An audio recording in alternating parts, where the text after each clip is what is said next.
for enterprises would be, don't think about security as an afterthought, an add-on or bolt-on. Think about it at the beginning of all initiatives, so it's built in. Secondly, the security team shouldn't have the sole responsibility for the security policy. You need to make sure that all of the enterprise employees are aware of it, have access to it, and know what their responsibilities are to comply. Thirdly, don't make the mistake of thinking that most threats are actually coming from external sources. Our research shows that most of them actually come from internal sources and of course can be quite damaging. And I think my last one would be, don't think about security as a one-off action plan. It needs to be an ongoing initiative.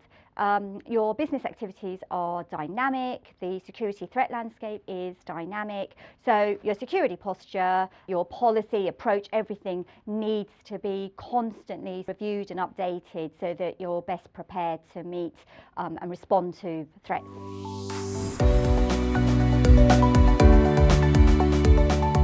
So I think the top level thing would be that we're moving from a reactive to a proactive approach to threat intelligence and also incident response services. So what we're seeing is we're seeing some startups and some managed security services providers developing some new solutions, including artificial intelligence and machine learning to support this proactive approach.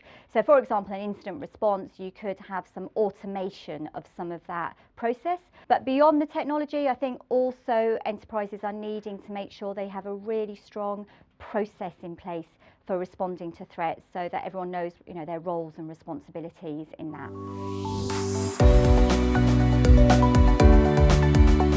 One of the biggest challenges actually is the disconnect between the business executives on the board and the CISO, the Chief Information Security Officer. The CISO tends to have really deep technical understanding of security, whereas the board, as we know, are more focused on business benefits, business value. So there's a real lack of communication between the two.